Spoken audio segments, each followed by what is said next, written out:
The plumber looked at me with an urgency that chilled my blood. "Ma'am, grab only the essentials and get out of this apartment now. Don't say a word about this to your son or your daughter-in-law. Your life depends on it." His hands were shaking as he packed his tools. That's when I realized the problem in my bathroom wasn't a simple leak.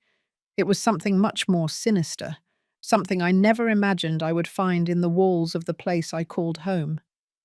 But before I continue, make sure you're already subscribed to the channel and write in the comments, what state are you watching this video from? We love knowing how far our stories are reaching. It was just another Tuesday when my life completely fell apart. The faucet in my bathroom started dripping overnight, an annoying noise that woke me up several times.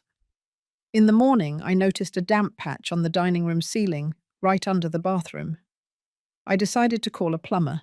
"He'll be there in 1 hour," the calm voice on the other end of the line informed me. When I called the number my son, Michael, had given me. At 68, I lived in a spacious house we bought with my husband decades ago in New York City. After his death, 5 years prior, our kids started moving back home. First, Michael, who said he was saving up for his own apartment in Chicago, and then Julie, who returned after her turbulent divorce, bringing only a few suitcases and a disquieting silence. When the doorbell rang, I opened the door to a man in his 50s, average height and grey hair. He wore faded blue overalls and carried a heavy toolbox. "Ma'am? Oliveira? I'm Anthony, the plumber." I showed him the stain on the ceiling and took him up to the bathroom. He examined everything with professional attention.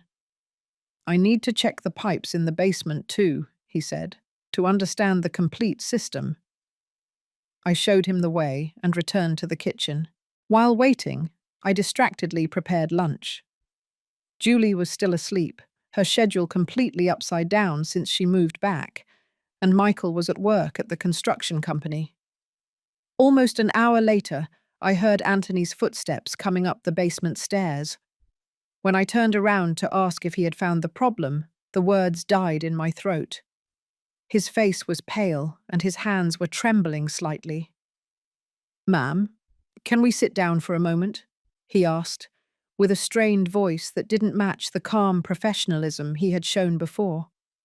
I sat down at the kitchen table, confused. "Did you find something serious with the plumbing?" Anthony took off his glasses, nervously cleaning them before looking at me with a grave expression. "Mrs. Oliveira, what I found in your basement isn't a plumbing issue." He paused, as if carefully choosing his words. "There's something installed down there that shouldn't be, something that was deliberately put in." A chill ran down my spine. "What kind of thing?" "A system connected to your house's ventilation, specifically the duct leading to your bedroom." I shook my head, not understanding. "It must be part of the remodel we did 2 years ago. Michael hired a crew to renovate the bathroom and part of the ventilation system." Anthony leaned forward, lowering his voice. "Ma'am, have you noticed any strange symptoms over the last few months? Unusual fatigue, frequent headaches, dizziness, brain fog?" The question took me by surprise. "Well, yes. I've been feeling more tired lately, and the headaches are almost daily. But I'm a 68-year-old woman. Those things are normal at my age." "And your children? Are they showing the same symptoms?" I thought for a moment. "No, they seem to be in good health." Anthony took a deep breath. "Ma'am, I need you to come down to the basement with me. There's something you need to see with your own eyes." We went down the creaking basement stairs. The familiar smell of earth and dampness greeted me, along with stacked boxes and family memories stored for decades. Anthony turned on his flashlight and guided me behind the furnace, where I rarely went. "Right there," he pointed. At first I didn't see anything abnormal, just pipes and connections that seemed to be part of the house's normal system. Then, Following the beam of the flashlight, I noticed something different. A series of thinner tubes connected to a metal box the size of a toaster. "What is that?" I asked, moving closer. "A device for releasing substances into the air. See these tubes? They go up and connect directly to your bedroom's ventilation system." Anthony pointed to small reservoirs with different colored liquids and blinking digital timers. "This system is programmed to release controlled doses of these substances while you sleep." "Substances? What kind of substances?" "From what I can tell, they are toxic compounds designed to cause gradual symptoms that mimic natural illnesses. Fatigue, mental confusion, weakening of the immune system. Over time, the effects would become more severe." I touched one of the tubes with trembling fingers. It was warm, active, working. "Are you telling me someone installed a system to poison me?" "Yes, ma'am. And whoever did this knows this house very well and has unrestricted access to it. It's not the work of a burglar." The reality hit me like a punch to the stomach. "My kids?" I whispered, my voice almost gone. Anthony nodded gravely. "This system requires specific technical knowledge and considerable time to install. Your son works in civil construction, correct? He would know how to do this." The pieces started to fit together in a horrifying way. Michael's insistence on remodeling the bathroom 2 years ago. Julie's return coinciding with the onset of my most severe symptoms. The fact that both of them seemed to monitor my schedule with unusual interest. "How long do you think this system has been operating?" I asked, feeling nauseous. By the wear on the components, I'd say at least 8 months. Exactly when my age-related headaches started. "Ma'am," Anthony continued, "there's one more thing you need to know. This system is programmed to gradually increase the concentration of the substances. Without intervention, the effects could become fatal in the next few months."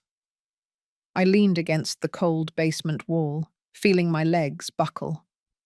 My own children, the ones I cradled, fed, nursed when they were sick, the ones I comforted when they cried, the very ones who ate at my table every night while slowly killing me.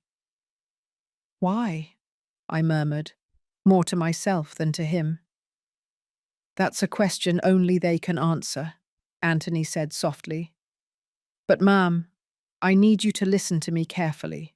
Take your things and leave this house immediately. Don't tell your children anything." We went upstairs in silence. My mind was racing frantically, trying to deny the undeniable. Maybe there was an explanation. Maybe this system had another purpose.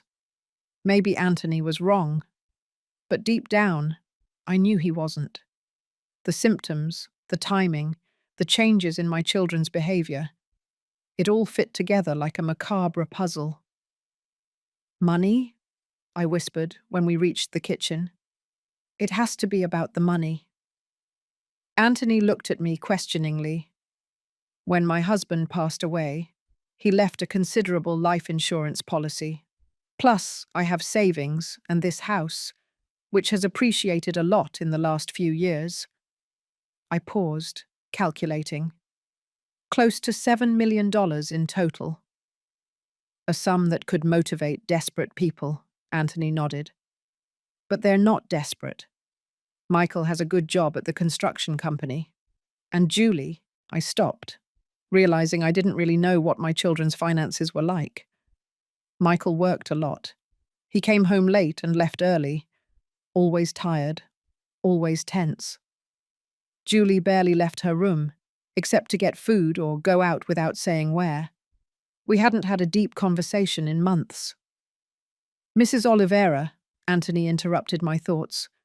"There's no time for speculation now. You need to get out of this house before they get back." As if summoned by his words, I heard footsteps upstairs. Julie was awake. "Mum," she called. "Who are you talking to?" I exchanged a look of panic with Anthony.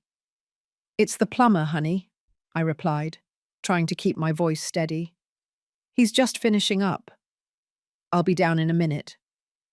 Go to your room, Anthony whispered urgently. Take important documents and some clothes. Nothing else. I'll wait for you here. I went up the stairs on trembling legs, praying not to run into Julie in the hallway. Luckily, her door was closed. I heard the shower running. She was in the bathroom. In my bedroom, I looked at the space that had been my refuge for decades. Now, knowing what I knew, it seemed like a torture chamber. The air I breathed every night was laden with poison, deliberately placed there by my own children. With shaky hands, I opened the safe hidden at the back of the closet and took out my documents. ID, bank cards, deeds. I put some essential clothes in a small bag. My eyes fell on a photograph on the dresser, me with Michael and Julie last Thanksgiving, all smiling. At that moment, they were already poisoning me. I put the photo in the bag too, not because I wanted to remember that moment, but as a cruel reminder of the betrayal I suffered. When I went downstairs, Julie was already in the kitchen, casually chatting with Anthony. She was wearing a robe and her hair was wet. She looked so normal, so harmless. So it was just an old rusty pipe, she was asking, pouring herself a coffee. Exactly, Anthony replied professionally. It's all sorted out now. Julie turned around and noticed my bag. You going out, Mum? The seemingly innocent question paralyzed me. How could I answer when every word could betray me? Yes, I managed to say. I have some errands to run. Want me to come with you? I don't have anything planned for today. The idea of being alone with Julie outside the house terrified me. No need, dear. It's just boring bank stuff. Anthony stood up, taking his toolbox. Well, my job here is done. That'll be $600 for the service. I paid him, our hands briefly touching in the process. His eyes conveyed a clear message. It's time to go. Are you okay, Mum? Julie asked, watching me intently. You look a little pale. I'm great, I lied, forcing a smile. Just a little tired. You have been very tired lately. Maybe you should see a doctor. The irony of her words, feigning concern for symptoms she herself was causing, almost made me lose control. Maybe I will, I replied, heading toward the door. I love you, Mum, Julie said, with a sweet smile that, once, would have warmed my heart, but now sounded like a stab. I love you too, I replied automatically, wondering when those words became empty for her. I left the house that had been my home for 40 years, unsure if I would ever return. Anthony guided me to his pickup truck parked on the curb. Get in, he said, opening the passenger door. We need to get out of here before your daughter suspects anything. As we drove away, I looked in the rearview mirror at the house I loved, now transformed into a death trap by my own children. Where are we going? I asked, gripping my bag like a lifeline. Somewhere safe where we can figure out the next steps, Anthony responded. There's a diner a few miles from here in Boston. We can talk there about how to proceed and call the authorities. The authorities? The police? Yes, Ma'am. What we found constitutes attempted murder. This is not something we can resolve alone. Murder! The word echoed in my head. My children weren't just ungrateful or greedy.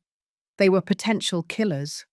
Killers who lived with me, ate my food, pretended to care about me while meticulously carrying out my death. I can't believe this is really happening, I murmured, watching the familiar streets that now seemed strange and hostile. I know this is difficult to process, Anthony said gently, but you made the right decision leaving that house. What if we're wrong? What if there's another explanation? Anthony glanced at me briefly before refocusing on the road. Ma'am, I installed ventilation systems for 15 years before becoming a plumber. What I saw in your basement is not a mistake or a misunderstanding. It's a device specifically designed to disperse chemical substances into your bedroom's air. There is no innocent explanation for that. Deep down, I knew he was right, but my mind kept desperately searching for an alternative reality where my children weren't monsters. How much time do you think I had left? I asked quietly. Based on the timers and the concentration, I'd say 2 or 3 more months, at most. Your symptoms would have progressively worsened until it looked like a natural illness. You would have developed severe respiratory problems and organ failure. You would have died slowly, and no one would suspect a thing. Tears rolled down my face. How could 2 people plan something like that? How could they look their own mother in the eyes every day, feigning love while killing her? I don't have an answer for that, Mom. But I know that people capable of this aren't just going to give up if they're confronted. If they find out you know the truth, they might accelerate their plans or try something more direct. A chill ran down my spine. Do you think they'll come after me? It depends on how desperate they are for the money and how committed they are to the original plan. We arrived at a cozy diner in downtown Philadelphia, far from my neighborhood. Anthony chose a table in the back, away from the windows and near an exit. When I realized he was strategically thinking about escape routes, the gravity of my situation hit me again. A young waitress approached to take our order. 2 coffees, please, Anthony said, and something sweet for the lady. She's had a rough day. While we waited for the coffees, my cell phone vibrated. It was a text from Julie. Mum, is everything okay? You've been gone a while. I showed the message to Anthony. Answer normally, he advised. Say you're at the bank and the line is taking forever. I wrote the reply with trembling fingers. Almost immediately, another message arrived. Want us to pick you up later? Michael will be home in 1 hour. They're already monitoring your movements, Anthony observed, worry evident in his voice. This means we need to act fast. The waitress returned with our coffees and a slice of chocolate cake that I hadn't ordered, but for which I was grateful. I needed the sugar to process all that information. What do we do now? I asked, trying to stay calm. First, we need concrete evidence, Anthony replied. I can go back to your house this afternoon under the pretense of checking for additional leaks. I'll take detailed pictures of the device and, if possible, samples of the chemicals. Then we'll call the police with enough evidence so they can't deny it. And where do I stay in the meantime? Do I have any relatives or friends I can stay with? I thought about my options. My sister lived in another state, and we hadn't spoken in years. I had some close friends, but involving them in this seemed dangerous. A hotel, I suggested finally. Anonymous, far from my neighborhood. Anthony nodded and took a card from his pocket, writing a number on the back. This is my personal number. Call immediately if your children try to contact you persistently, or if you notice anything strange. I took the card, feeling it like a lifeline. Anthony, why are you helping me? You don't even know me. He took a sip of his coffee before answering, his eyes fixed on a distant point beyond the window. I lost my mother 5 years ago.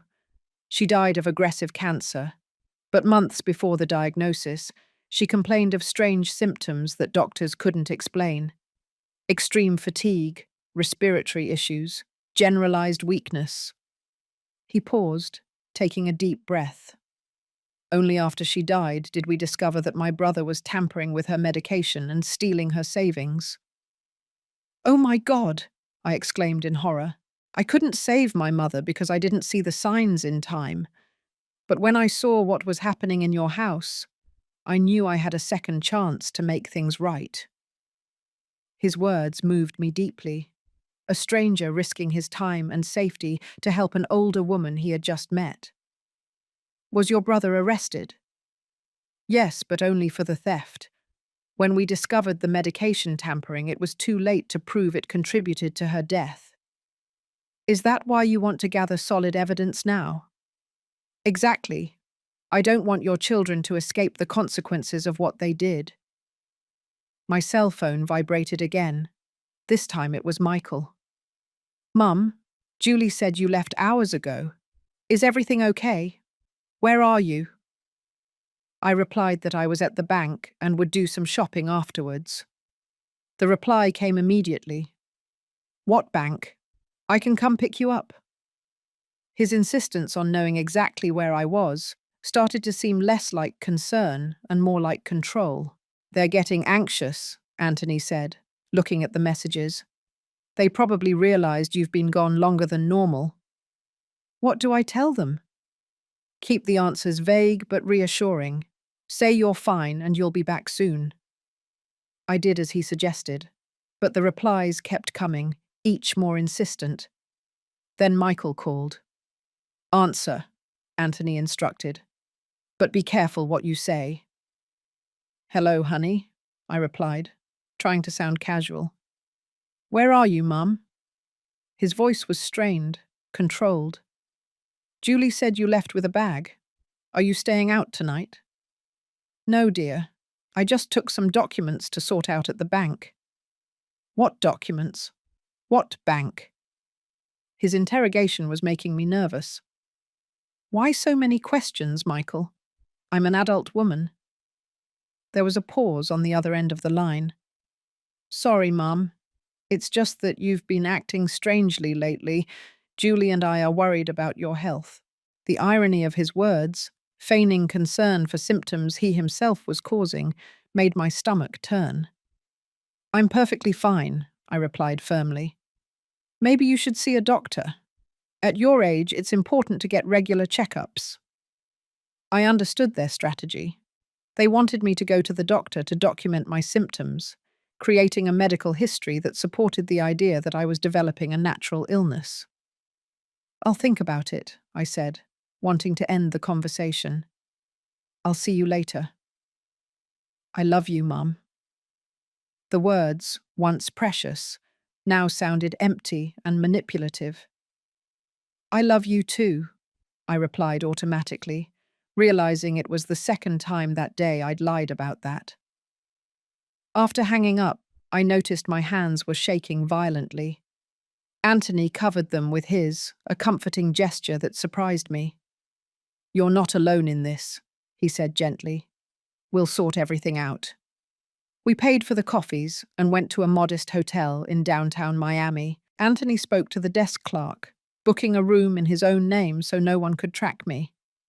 Room 215, he said, handing me the key. Lock the door and don't open it for anyone but me. If you need anything, call room service. When are you going back to my house? In about 2 hours. I'll say I received a complaint from another customer about a similar issue and want to verify that the fix at your house is working properly. It's a common practice in my profession, so it won't raise suspicion. Before leaving, Anthony hesitated. Ma'am, I need to ask you something. Do you have a will? Are your children the sole beneficiaries? Yes, everything is divided equally between Michael and Julie. He nodded gravely. That confirms the motive. Without you, they would immediately inherit a considerable sum. I remembered a specific clause. But the will says that if my death is suspicious or the result of a crime, they lose all inheritance rights. Do they know that? I believe so. We discussed the will when my husband passed. That could explain why they chose such an elaborate method. If your death looked natural, the result of a gradual illness, no one would question the will. The calculated coldness of their actions terrified me again. Not only did they plan to kill me, but they also chose a method that would ensure the financial benefits of my death. Anthony, I asked quietly, what kind of people do this?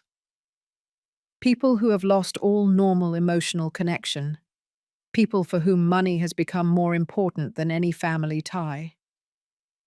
But I raised them to be good people. I gave them love, education, values. Sometimes, ma'am, people turn into something completely different than what we expected. Circumstances, pressures, bad choices can change someone profoundly. After Anthony left, I was alone in the hotel room, the silence oppressive around me. For decades, I was used to the constant noise of an inhabited house. TV on, footsteps on the stairs, doors opening and closing. Now, in the silence of this strange room, my mind had space to fully process the betrayal I suffered. I sat on the bed and took out my cell phone. I had 5 new messages, 3 from Julie and 2 from Michael, each more urgent than the last. "Mom, it's already 4 p.m. Where are you? Michael is asking about you. He's worried. Please reply. We're getting really anxious. Mom, call immediately. We're going to start looking for you if you don't answer." Each message sent a shiver down my spine. Were they really worried? Or were they starting to suspect their plan had been discovered? I decided to reply vaguely. "I'm fine. The bank was crowded, and then I went shopping. I'll be back soon." Michael's response was instant. "Where exactly are you? We can come pick you up." His insistence on knowing my precise location seemed increasingly sinister. "No need. I got a ride. See you at home." He didn't reply immediately, which was strange. Michael usually responded instantly. That sudden silence made me even more nervous. I lay down on the bed, closing my eyes, trying to remember when everything really began. Were there moments when I should have been suspicious? I remembered a conversation a few months earlier. Michael casually mentioned that I should consider moving to a smaller apartment. "This house is too big for one person, Mom," he said, "and the maintenance must be expensive." At the time, I thought he was worried about my well-being. Now I realized he was probably assessing the property value. I also remembered Julie asking strange questions about my finances. "Do you have enough money for medical expenses when you're older, Mum? Have you thought about what you'll do if you need special care?" I interpreted these questions as normal filial concern, but now I wondered if she was calculating how much money they would have left after my inevitable medical expenses. My phone rang, startling me. It was Michael again. "Mum." His voice sounded cold, controlled. "We called the bank. They said you weren't there today." My heart raced. They were checking my story. "I went to another bank," I improvised. "The one on Main Street." "Which branch exactly? Why this interrogation, Michael? Since when do I have to account for my movements?" "Since you started lying to us." The direct accusation left me speechless for a moment. "I'm not lying," I finally replied. "I just need some time to myself." "Time to yourself or time with the plumber?" The question took me completely by surprise. "What do you mean by that?" "Julie saw you two leaving together. You got into his pickup truck. Where did he take you?" So they knew. Julie must have looked out the window when we left. The fear intensified inside me. "He gave me a ride to the bank," I tried to explain. "More lies." Michael's voice grew even colder. "Mum, you've been acting very strangely lately. First, constant forgetfulness. Then, mental confusion. Now, lies and erratic behavior. We're genuinely worried about your mental health." I realized their strategy. They were constructing a narrative where I was a confused, paranoid old woman, possibly with dementia. If I accused them of poisoning, it would just be one more sign of my supposedly deteriorating mental condition. "I am perfectly lucid, Michael." "Then why run off with a stranger? Why lie about where you've been? Why not answer our calls? My cell phone vibrated again with each question that sounded reasonable coming from a concerned son. But I knew the grim truth behind that concern. Michael, I'm going to hang up now, I said firmly. We'll talk when I get home. Mum, wait. He tried to protest, but I ended the call. Almost immediately, Julie texted me. Mum, Michael is very upset. We need to know where you are. Please tell us the truth. My head was throbbing. Everything I built over decades, the family I loved, the home I cared for so tenderly, was crumbling in a matter of hours. I silenced my cell phone and put it in my bag, unable to deal with any more messages or calls. The hotel room, despite its impersonal neutrality, offered a security that my own house no longer provided. I picked up the Thanksgiving photograph I brought with me. The smiles on my children's faces looked different now, calculating, false. How did I not realize it before? How did I not notice the coldness in Michael's eyes, or the detachment in Julie's smile? Maybe it's because love is blind. Maybe it's because, as a mother, I always saw the best in them, even when the truth was right in front of my eyes. 2 hours passed without news from Anthony. The worry grew inside me. He should have contacted me after returning from my house. Something was wrong. Despite my reluctance, I turned my cell phone back on. 10 missed calls and 23 messages. The most recent one, from Michael, sent only 5 minutes ago, chilled my blood. Your plumber friend came back. We're having an interesting conversation. My first instinct was to call Anthony, but I stopped before pressing the button. What if Michael had taken his cell phone? Or worse, what if they had done something to him? The idea that my children could hurt someone was unthinkable just hours ago. Now it seemed terribly possible. I dialed the police number with trembling fingers. Emergency. What is your problem? A female voice asked. I need to report an attempted murder, I said, my voice barely a whisper. Ma'am, can you speak louder? Who is trying to murder whom? My children, I replied, the reality of the words hitting me again. My children are trying to kill me slowly. We found a device in my basement, releasing toxic substances into my bedroom's ventilation system. There was a pause on the other end of the line. Ma'am, what is your full name and current location? Mary Oliveira. I'm at the Central Hotel, room 215. All right. And where are your children now? At my house. They may have done something to the man who discovered the device. A plumber named Anthony. Please stay where you are, ma'am. We'll send a patrol car to the hotel and another to your residence. Do not leave your room and do not contact your children. After hanging up, I sat on the edge of the bed, shaking. It had really happened. I had reported my own children to the police, the people I brought into the world, loved unconditionally, sacrificed everything to raise. Now I was turning them over to the authorities. 15 minutes later, firm knocks on the door announced the police's arrival. 2 officers, a middle-aged woman and a younger man, listened intently as I recounted the day's events. I showed them the insistent messages from my children. I explained about the device in the basement, the gradual deterioration of my health, Anthony's help. Mrs. Oliveira, the police officer said, after writing everything down, another team is at your residence right now. We managed to contact Mr. Anthony. He's fine, but quite shaken. Apparently, your children questioned him when he returned to gather evidence.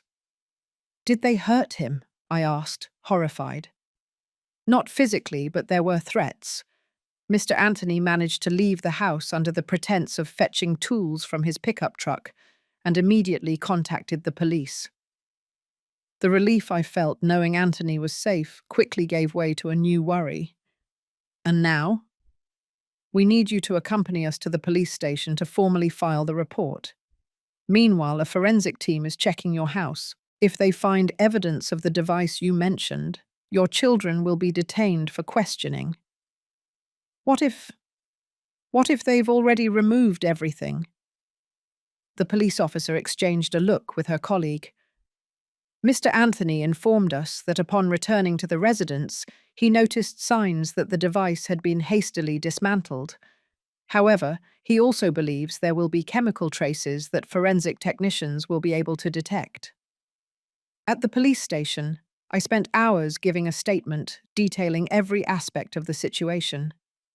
The first symptoms, my children's strange questions about my finances, their insistence on monitoring my movements, and finally Anthony's discovery in the basement. As I spoke, a part of me still couldn't believe all of this was happening. How could a 68-year-old mother be at a police station reporting her own children for attempted murder? It felt like a nightmare I couldn't wake up from. Around 10 p.m., a detective entered the interrogation room with a serious expression. "Mrs. Oliveira, we have news from the forensic team." My heart almost stopped as I awaited the verdict. "They found significant chemical residues in the ventilation ducts leading to your room, consistent with substances that, when continuously inhaled, can cause the symptoms you described. They also located dismantled parts of the device that were hastily hidden at the bottom of a box in the basement." Silent tears rolled down my face. A part of me still hoped that it was all a terrible misunderstanding, that my children were innocent, that there was another explanation. Now that hope was irrevocably destroyed. "Your children are being held for questioning," the detective continued. "So far, both deny any involvement, claiming that you have shown signs of paranoia and mental confusion in recent months. Just as I feared, they were using the symptoms they caused against me. And what about proof that they were the ones who installed the device?" The detective hesitated. "That may be harder to prove directly." However, he opened a folder and placed a photograph on the table. It was a page from a notebook in Julie's unmistakable handwriting. "We found this hidden among the books in your daughter's room. It appears to be a detailed record of your symptoms over time, with notes on dosage adjustments." I looked at the sheet of paper, feeling nauseous as I saw entries like, "September 27, Mum slept 12 hours straight, nighttime dose increase working," and "May 15th, complained of dizziness and confusion, maybe reduce a bit not to raise suspicion." It was a methodical clinical documentation of my planned deterioration, like a scientific experiment, as if I weren't a human being, much less their mother. "This is—" I couldn't finish the sentence. "Pretty incriminating evidence," the detective completed, "coupled with statements from neighbors confirming the bathroom remodel 2 years ago, overseen by your son, and his technical knowledge in the construction area. We have a solid case." The first month after my children's arrest passed in a blur. I was subjected to a battery of medical exams that confirmed the presence of toxins in my body. The doctors were shocked to discover that I was being slowly poisoned in my own home, by my own children. "It's a miracle you survived," the toxicologist said. "Prolonged exposure to these substances could have caused permanent organ damage or even death." As the toxins were eliminated from my body, my health improved drastically. The headaches disappeared, the mental confusion cleared, my energy returned. Physically, I was recovering. Emotionally, the wound seemed impossible to heal.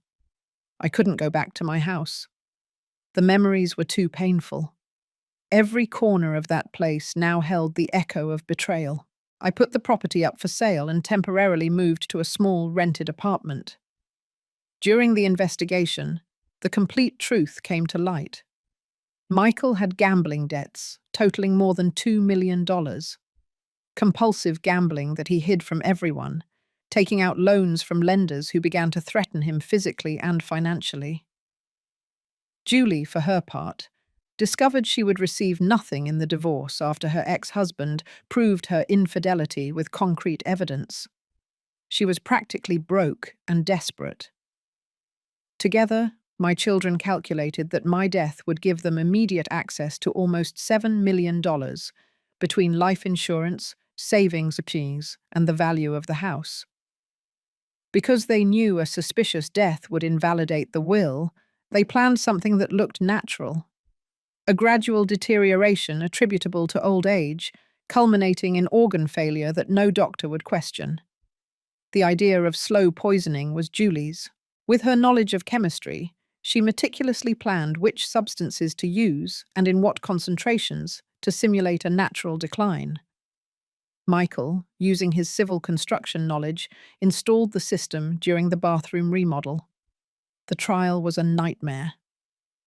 Sitting in the courtroom, day after day, hearing horrific details about how my own children conspired to kill me, I felt as if I were living someone else's life. This couldn't be my reality. It couldn't be my family. The hardest thing was facing their gaze. Michael maintained an impassive expression throughout the process, as if he were beyond any emotion. Julie alternated between dramatic tears when the jury was looking, and cold, calculating glances when she thought no one was paying attention. Anthony testified in detail about his discovery in the basement and the conversations he overheard between my children. His testimony was crucial to the case. He became my pillar of strength during those dark days, a constant, comforting presence. "How are you feeling today?" was my frequent answer. "You still have your life, your health, your dignity. They couldn't take that away from you," he would say gently. After 3 weeks of trial, the verdict finally arrived. Guilty of premeditated attempted murder. Michael was sentenced to 20 years in prison with no possibility of parole for 15 years. Julie received 18 years with a possibility of parole after 12. When the judge announced the sentences, I felt a confusing mix of emotions. Relief for the justice done, but also a deep pain knowing that my children would spend much of their lives behind bars. As horrible as what they planned was, a part of me, the mother I would always be, suffered for them. After the trial, I finally sold the house where I lived for 40 years in New York City. With the money, I bought a small apartment in the coastal town of San Diego, California, hundreds of miles away, where no one knew me and where I could start over without the weight of painful memories. Anthony continued to be present in my life, first as a supportive friend, then as something more. Not a traditional romance. We both carried scars too deep for that, but a comforting companionship based on mutual respect and a shared understanding of how unpredictable and cruel life can be. "Some people go their whole lives without knowing the true face of those they love," he once said, as we walked along the beach. "You faced that truth and survived. That requires extraordinary courage." Courage wasn't how I would define myself. In my darkest moments, I questioned where I had failed as a mother. What could I have done differently? What signs did I miss? Was I ever truly loved by my children? Or was I always just a means to an end, a source of resources to be exploited? 6 months after the trial, I received a letter from Julie from prison. For days, I left it unopened on the table, unable to find the courage to read it. When I finally opened it, I found pages of seemingly sincere apologies, explanations about her financial desperation, promises of genuine repentance. "I realized the monster I became," she wrote. "I don't expect your forgiveness, Mum. I just want you to know that I understand the gravity of what we did, and I deeply regret it." I replied with a short letter, wishing her the best, but making it clear that forgiveness, if it ever came, would take a very long time. Michael never wrote. A part of me died in that basement, the moment I saw the device designed to kill me. The trusting, loving mother who thought she knew her children inside and out, who thought family love was unconditional and unbreakable, she was gone forever. In her place emerged a more cautious, wiser woman, who understood in the most painful way possible that sometimes the biggest betrayals come from those we trust the most. That shared blood doesn't guarantee love or loyalty. That true family is defined by actions, not by genetics. Today, at 70, I've found relative peace. My health is fully recovered. I take daily walks on the San Diego beach. I participate in a local book club. I cultivate a small garden on my apartment balcony. Anthony and I have dinner together twice a week, sharing stories and laughter.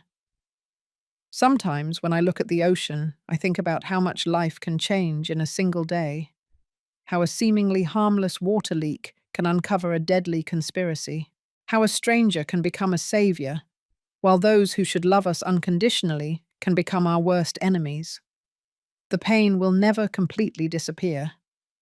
On birthdays, holidays, special moments, I feel the absence of my children, not as they are now, but as they were before, or as I believed they were. However, I learned to live with that pain, to integrate it as part of my story without letting it define me. The plumber who came to fix a leak ended up saving much more than a damaged ceiling. He saved my life. And he taught me that, sometimes, salvation comes from the most unexpected places, while threats can hide where we least expect them. If there's one lesson I can share from this terrible experience, it's that we must value people for their actions, not for their titles or blood ties. True family are those who protect us when we are vulnerable, not those who exploit our vulnerability. True love is manifested in daily acts of kindness and respect, not in empty words or obligations imposed by kinship. And perhaps most importantly, we must trust our intuition, that inner voice that whispers when something isn't right, even when we can't explain exactly what. If I had paid attention to the small signs, the subtle changes in my children, the strange questions, the averted glances, maybe I could have avoided coming so close to death. When people ask me about my children, I simply reply that we are estranged. It's easier than explaining the full truth and seeing the horror and pity in the eyes of others. To the world, I'm just an older woman living alone by the sea. No one needs to know that I am a survivor of one of the cruelest forms of betrayal. The leak in the ceiling of my old house in New York City revealed much more than a structural problem. It revealed the true nature of the people I thought I knew completely. It revealed the fragility of family relationships when tested by desperation and greed. It revealed that, sometimes, strangers can show more humanity than our own blood. On some nights I still wake up startled, thinking I heard footsteps in the hallway, or imagining I'm back in that house, breathing poison unknowingly. Trauma leaves marks that time dulls but never completely erases. Other survivors of domestic violence tell me that this constant sense of alertness, this difficulty trusting again, is normal, that it's part of the healing process. That one day, perhaps, I'll be able to sleep without checking twice if the doors are locked, or without analyzing the behavior of people around me for signs of falsehood. Anthony understands this better than anyone. He lost his mother to his own brother and carries a guilt that resonates with mine, the guilt of not noticing the signs in time. Maybe that's why we connected so deeply. We both know the specific pain of being betrayed by those who should protect us. "You know what helped me keep going?" he asked me once. Realizing that despite everything that happened, there are still good people in the world. That for every person capable of betrayal, there are others capable of extraordinary acts of kindness. I try to hold on to that truth on the bad days. I remember that on the same day I discovered my children were planning my death, I also discovered that a stranger risked his safety to save my life. Life is like that. light and shadow intertwined. The same world that harbors monsters also harbors heroes. The same existence that brings us unimaginable pain also offers moments of unexpected beauty. When I sit on my balcony watching the sunset in San Diego, I feel gratitude for the second chance I received, for being able to breathe without fear, for having discovered the truth before it was too late, for having found a strength I didn't know I possessed. I don't know what the future holds for my children, if they will ever truly repent, if they will ever return to my life in some form. I don't know if I will ever fully forgive them. What I do know is that, despite everything I lost, I gained something precious: the truth. Painful as it is, the truth freed me from a slow death and gave me the opportunity to rebuild my life on more authentic foundations. And perhaps that is the final lesson of this terrible story, that sometimes we need to lose everything to discover who we really are, that in the ashes of destruction, we can find seeds of a new beginning, that even after the deepest betrayal, it is possible to find a way back to the light. I am no longer just Mary, the mother of Michael and Julie. I am Mary, a woman who faced the unthinkable and survived. A woman who learned the hard way that family is not defined by blood, but by genuine love and consistent actions. A woman who, thanks to a leak in the ceiling and an observant plumber, gained the opportunity to grow old with dignity and peace. A privilege that my own children tried to deny me. And for that, even on the days when the pain feels unbearable, I am deeply grateful. Now, if you liked this story, click subscribe and tell me in the comments what part left your jaw on the floor. Oh, and don't forget to join as a member to get access to exclusive videos I don't post here. I'll see you there.